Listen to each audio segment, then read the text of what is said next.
Anthony, if you could just... I haven't got a mic. Engineer mic. So, Anthony, if you could just say your name a couple of times and how you want to be identified for this piece. Okay. Anthony Whitaker. And I would say a visual artist and a graphic artist. Mm-hmm. Also a technical manager with Con Edison, because I do that too. I'm going to ask you a lot about Con Edison later, but Okay. I'm sure you do get asked. It's like, wait a minute, I have this bill and I have this out, blackout and whatever. All right, so I'm really delighted that you were able to come down today, especially as I've just been walking around Ground Zero, looking at the new construction going up, and I just want to cover today a press conference where they're now recognizing the amount of cancer that's come out of the contamination that was coming out of the site. And it was full of congressional members who are petitioning the government to include cancer as part of the compensation plan. So it was a pretty intense day, and there was singing in St. Paul's Church. But I wanted to talk to you because you brought into the studio today this incredible photograph that you took shortly after the 9/11 disaster. I think you said it was September the 18th that you took this image. And perhaps, because this is radio, you could describe what the image is of and how it came about. Well, like I said, I was dispatched down to Ground Zero. That wasn't my normal territory. My normal territory was in Brooklyn, Queens. But obviously, with that event happening, transportation was shut down. And being that I live in Manhattan, I live in Harlem, they dispatched me down to Ground Zero. So I was there actually for the first 7 days straight. And then I was there they skipped one day, and then I was there another day. So I was there for a total of 8 days. But, at the time of going down there, obviously there was a lot of emotion, a lot of mixed feelings, a lot of just feeling very vulnerable, like the rug was kind of pulled from under you. Because something like this obviously was, very dramatic, just very, very different than, what people here in America are used to. And so going down, it was just a mixed bag of emotions, very traumatic, feeling very vulnerable. And about the second day, of being dispatched down there, I came across that image. And it was at nighttime. And there was just these floodlights shining on this monolith. And when I saw it, the physical essence of it was so strong. It was like it spoke to me. It was just a weird experience. And because it's steel, it's like I said, I am steel, because that's what it was. I am standing, because that's what it was doing. I am still standing. And at hearing that, I felt this catharsis. I said, I can get past anything. And at that moment, being an artist, I wanted to capture that. And I really wanted to capture the voice. It's like if I could take the voice and put it in an image, that was my goal, because I wanted people to see this image and hear the same thing.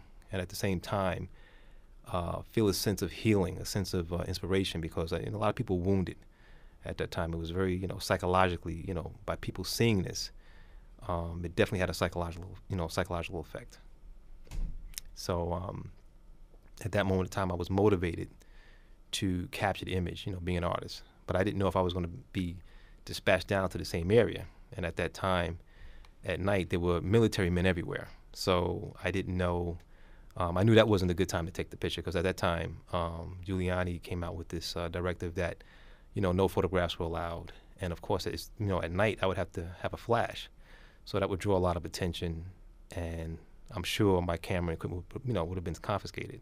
So I knew that wasn't the time. So I said that I would have to come back, hopefully, and compose this shot the way I wanted to. So I didn't know exactly when or how that was going to happen.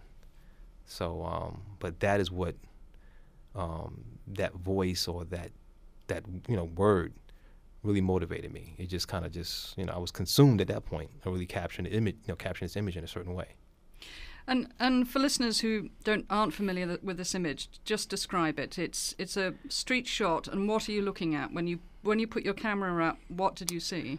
Well, what I saw was more like a procession. If you kind of like almost in a church, if you've been inside a Catholic church, where you have this procession almost to this altar, and it was just a very spiritual feel. The whole composition was like had this procession, and you're walking up to this majestic image, and so that was kind of what I saw, and that was what I was trying to compose.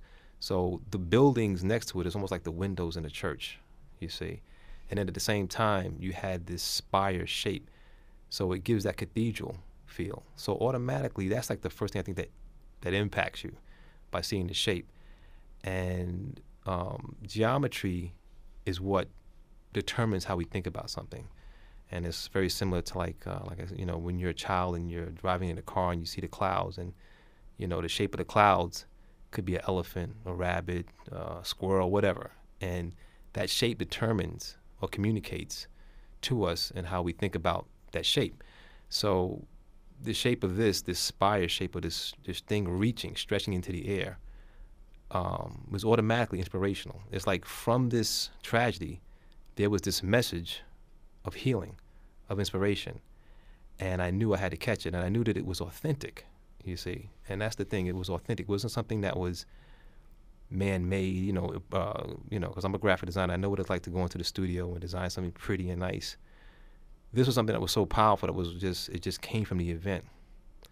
And I'm one that studies symbols, and it's very odd, like when you think of like the health, like the medical industry, the serpent is the symbol for healing. And the serpent is one of the most terrifying animals in existence. But if a serpent bites you, the antidote or the cure for that usually comes from the venom itself. So this was something similar to that, where I felt that the healing effect came from the tragedy itself. Like, it was just something coming from, rising out of this tragedy, this message. And it was just, it was very spiritual. That's probably the best way to put it. It was almost like I felt like it was a message from them that the human soul, the human spirit, that there's something beyond the physical, you see. And I really wanted to capture that. And it was just a very powerful, spiritual, emotional, profound moment, and I wanted to capture it and put it on film. Now, for listeners, that what the picture is of is the remaining steel structure of one of the twin towers. Mm-hmm. Is it the north? Was it the north or the south? That's the South Tower. And but the way you captured it and you just described it, it is almost cathedral-like, and it gives you an incredible feeling of awe and transcendence. It's quite powerful as an image. What did you keep taking photographs after that, or? Yeah, well, I took photographs before and after. I took about a total of, say, 300 photographs, and I tell people this: I would trade every one of them, all of them, for that one image, because to me, it was definitive. It told the entire story, in my opinion. Like, you saw the tragedy, you saw the death, but at the same time, you saw the rebirth. You saw the the resilience and the strength, because you saw that in the people that were down there. You see that? So that was part of the story. So to me, it was like a drama captured in one frame. It was like the whole story, the good and the bad, and everything in between in that one shot. So to me, it was just a definitive and defining. As soon as I saw, I knew that was the definitive symbol, in my opinion, as one who has studied symbols, has studied art. I go to the museum twice a month. And so to me, it was just, as soon as I saw it, I just knew that was it. That and then hearing that message in my head, I knew that this was, it was the definitive, it was the message that had to be told. Not to get, metaphysical, but I do feel that there's, when you have 2.5 billion people see something at the same time, and vision, is the only sense that's connected directly to our brain via the optic nerve. And when people are looking at this at the same time, seeing this thing happen in real time, everyone is interacting. They're thinking. You see what I'm saying? You're thinking with the universe. You're asking questions. Why? What does this mean? And I feel that there's a greater consciousness that exists. And I feel that when something like this does happen, there has to be a message or something, a response to that.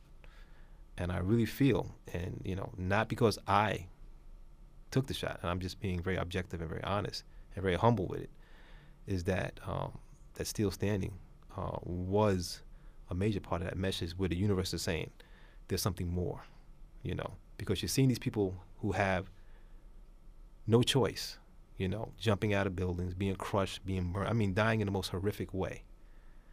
And that has got to affect people. You have to say, why? What is this all about? And I just feel that for me, it communicates to me that there's something more than this physical existence that we're experiencing. And I really feel at its highest level, still standing is a spiritual message. It's universal. It's not just limited to America, and nothing wrong with that. It's not limited to just a particular religion. It's universal. It's a universal principle that I feel speaks to everyone on this planet, because everyone on this planet saw it.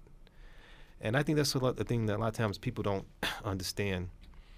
There have been tragedies where more people have died, but when you see something, you see that's locked in your mind. And when you see, seeing is believing. You experience. It's almost like watching a movie. If you have, say, 1,000 people in the movie theater, and then there's a scene that scares everybody jumps, not just one person. The whole theater, they do that. So the whole world kind of did that. So now the whole world is sharing in this visual experience. That's real. It's not a movie. It's a real thing. So, I feel that this is a message that speaks to the world. It's universal. It's not limited to any religion. It doesn't focus on people, so it's not limited to any race. It's for the world. It's a message for everyone. What happened between then and 10 years later? I see one of the pieces you bought is that it's become a poster now that's for sale in the 9/11 memorial shop, which I went into today, as it turns out. But what's happened in the 10 years? How do you now think about what you saw that day, and whether do you think that the potent message that I think a lot of people sort of got but didn't know how to perhaps articulate it like you, what do you think's happened? Are you encouraged by what's happened since then, or rather disappointed? A little. It's kind of both. I think a little disappointed,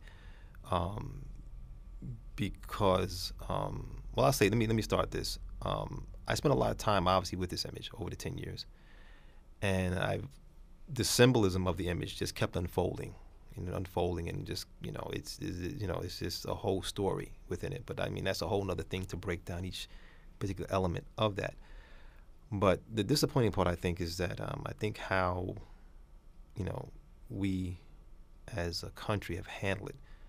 I think there's this feeling of like this is our tragedy, and to a degree it is, But at the same time, once again, the whole world experienced it, and I think that it's important for the people that are handling this to share this with the world and make it universal.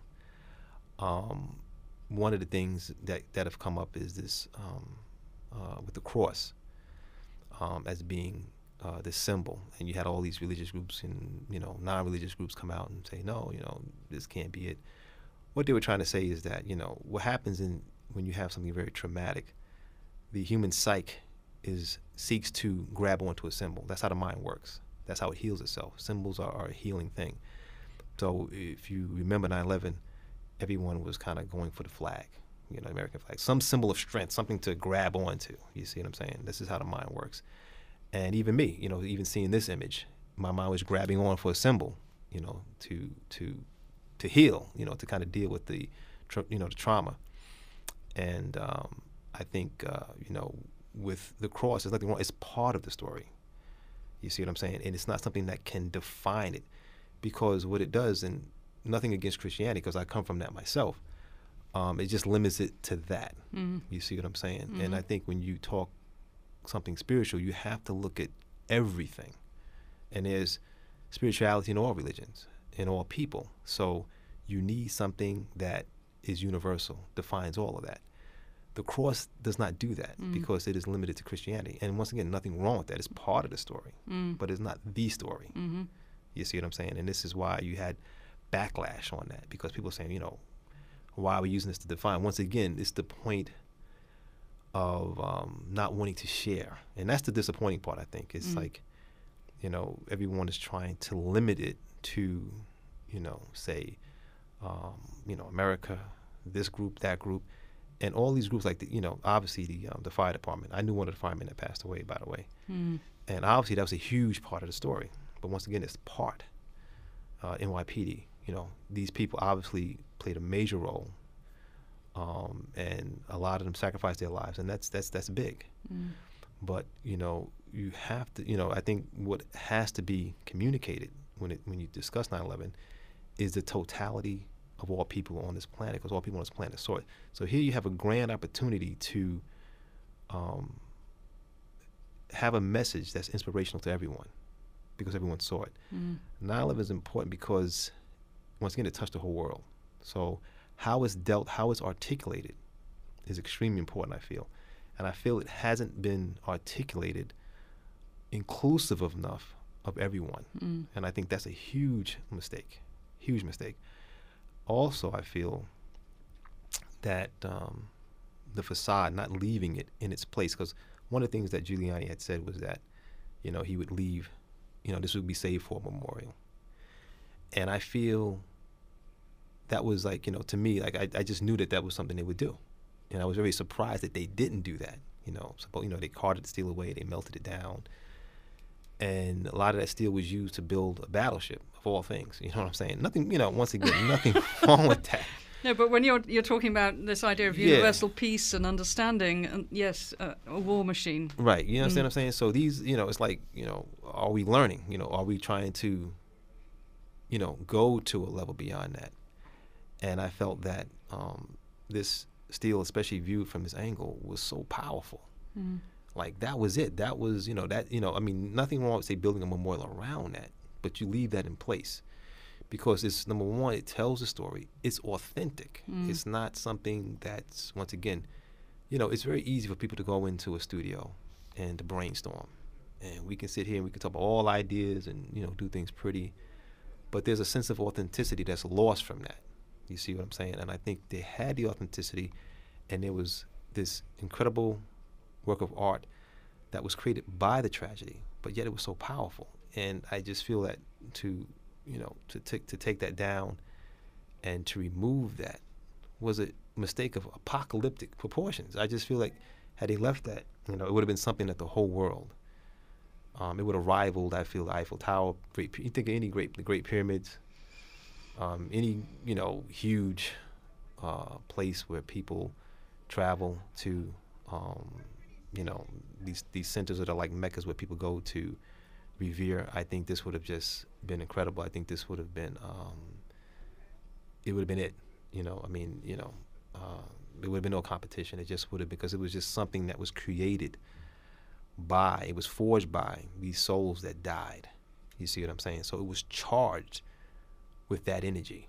You see, it was a symbol so strong and so powerful that, you know, it just would have touched everybody. It was the perfect and authentic memorial. So to remove it, I just was like, what were these people thinking of? You know what I'm saying? What were they thinking? Because when I took the picture, I was simply trying to capture something for me personally. I was trying, of course, you know, I wanted it to be art, but when they tore it down, then all of a sudden it gained a different momentum because now it didn't exist anymore. Yeah. You know, it just wasn't around no more. And I feel that was just, you know, a crime, because I feel that this is the authentic memorial. You know, this steel is the authentic. And if you notice, whenever they send anything to other states, what do they send? They send a piece of steel. Because there's nothing more authentic. It's what was left. And then steel being symbolic of strength. So what else are you going to send? That's it. You see what I'm saying? Nothing wrong with what they're doing. You know, and I want to make that very clear. Nothing wrong with that. But I just feel that this, the message behind what was left was so important. I think when you look at different ruins in Europe, you know, Europe, they get it. You know, it's just a different, you know, they have churches and different ruins where they leave in place. And that's what that's what they should have did with this. I just think it would have just been so much more profound. So much more profound. You know, I think that was a huge blunder, in my opinion. Huge blunder. So how did the 9/11 museum get in touch with you? Presumably they saw the image and they wanted to turn it into a poster. Or is that how it worked? Well, actually, I approached them like 3 years ago, before they had any preview site and anything, and I presented it to them because I felt I had the vision, years before, and I presented it to them. I said, this is it. They were very impressed with it. They were very impressed with the symbol, the work I had, done. And one of the members said, this is the best symbol for 9/11. This is obvious. It is what it is, because that image or silhouette was something that was seen from many blocks away. But the vantage point that I had was just very powerful. So I mean, it to me, I think, and also to them, I think it was a no-brainer to at least work with it, to do something with it. So it was a long process, by the way. Almost like a year and change, of different meetings and where they want to go with it, And then finally, the senior staff had said, yeah, they wanted to work with it, and that's how the image got into the preview site and them working with it to some degree. But everyone that saw it, the message was pretty immediate. Like I said, it was just something that a lot of people, when they saw it, they said, this is it.